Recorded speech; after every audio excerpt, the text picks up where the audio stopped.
Tonton video ini sampai selesai agar Anda tidak gagal paham.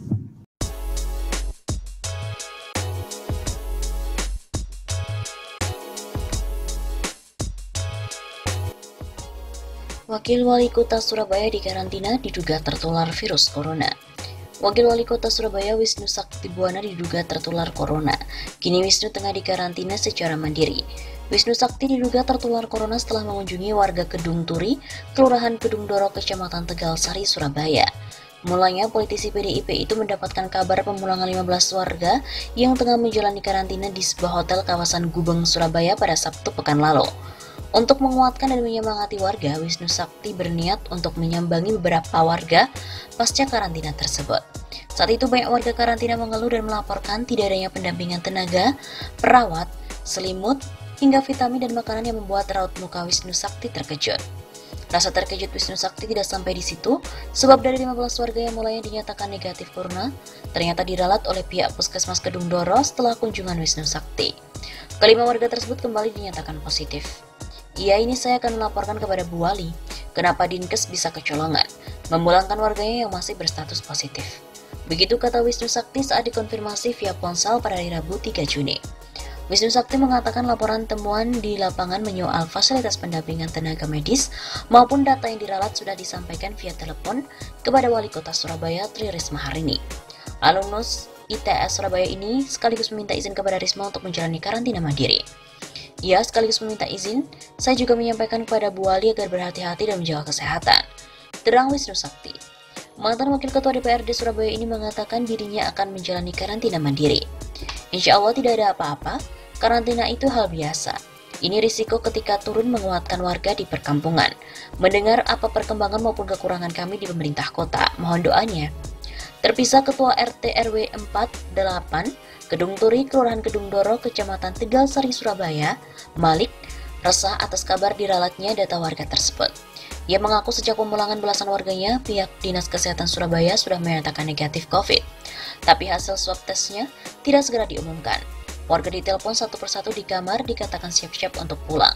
Ternyata seperti ini. Lalu kami harus percaya kepada siapa? Ujar Malik.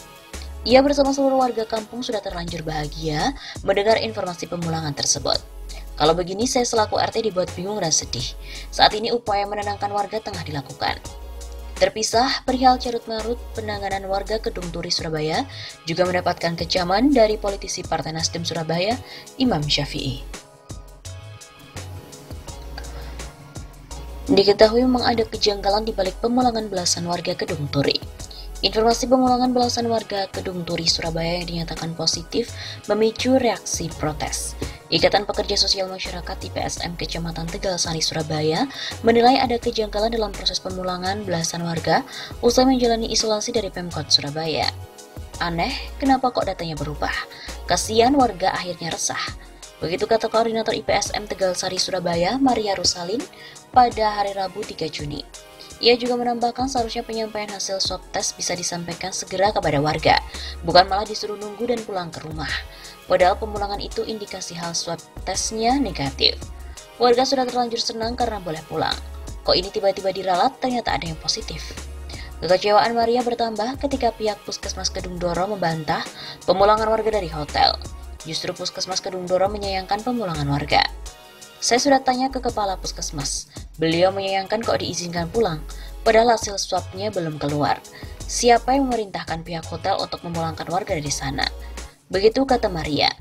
Sementara itu Ketua RT 4 RW 8 Kedung Turi, Malik, mengatakan pemulangan warga berdasarkan pemberitahuan dari pihak hotel hari Sabtu kemarin. Ia juga mengaku warganya ini dihubungi secara pribadi satu persatu. Mereka diminta untuk berkemas-kemas karena akan dipulangkan ke rumah.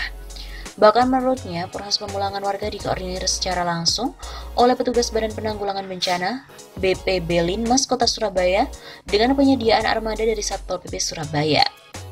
Katanya disuruh kemas-kemas untuk pulang, warga diangkut pakai truk Satpol PP. Kini keresahan pun kian bercamuk di hati Malik dan warganya, sebab 5 warganya dinyatakan positif, 2 diantaranya sudah berada di Madura, lantaran orang tua mereka telah meninggal dunia. 1 warga sudah dibawa Pak Lurah ke asrama haji, tinggal 2 yang merupakan suami istri. Katanya masih dicarikan kamar karena belum ada kabar sampai sekarang. Begitu ungkapnya.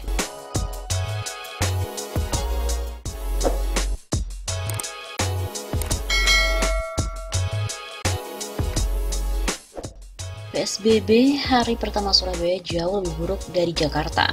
Mengapa sih buzzer RP nggak serang Risma?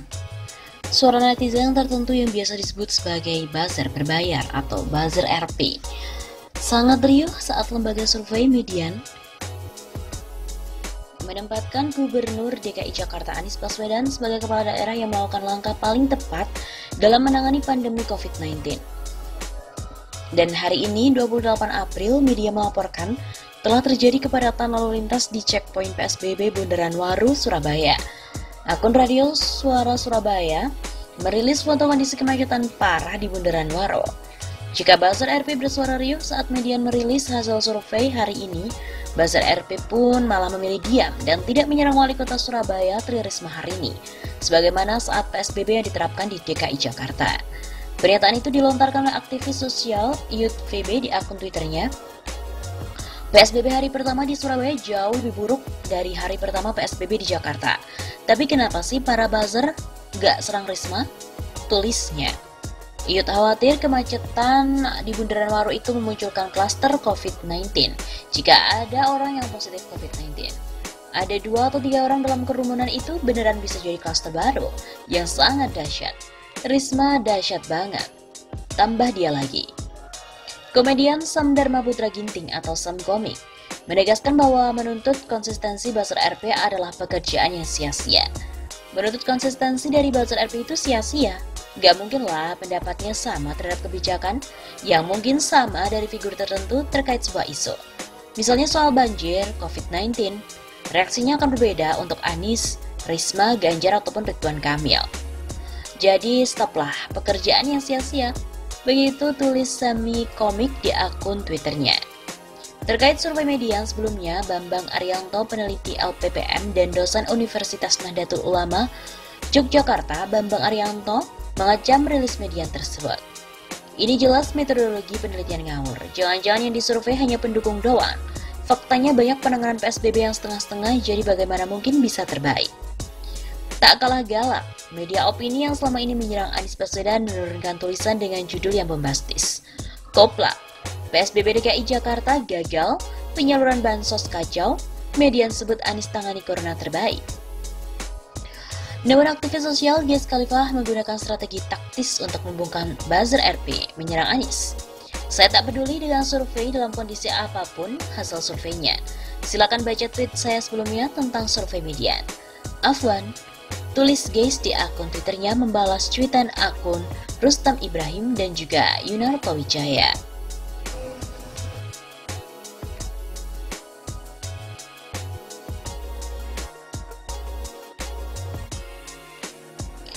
Kemacetan pada hari pertama PSBB Surabaya. Kemacetan lalu lintas terjadi di Bundaran Waru atau pembatasan kota Surabaya dengan Kabupaten Sidoarjo, Jawa Timur pada hari Selasa pagi 28 April. Kemacetan terjadi saat hari pertama diberlakukannya pembatasan sosial berskala besar atau PSBB di Surabaya. Iya, itu macet karena ada screening atau pemeriksaan kendaraan yang masuk ke Surabaya. Begitu kata Ketua Pelaksana Gugus Tugas Percepatan Penanganan COVID-19 Surabaya, Edi Kristianto, saat dihubungi oleh redaksi. Edi menilai kemacetan di Bundaran Waru bukan karena warga tidak mengetahui adanya pemberlakuan PSBB, melainkan warga tidak mau tahu dan menganggap PSBB ini layaknya seperti hari-hari biasanya. Mereka mungkin beranggapan PSBB hal biasa, dan kalaupun ada pemeriksaan kendaraan, berpikir petugas akan membiarkan. Edi mengakui bahwa jumlah petugas yang menjaga perbatasan Bundaran Waru masih kurang, sehingga petugas kewalahan pada saat pemeriksaan kendaraan.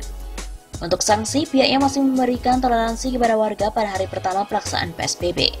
Hanya saja warga yang suhu badannya di atas 38 derajat Celcius pada saat pemeriksaan tidak akan ditoleransi.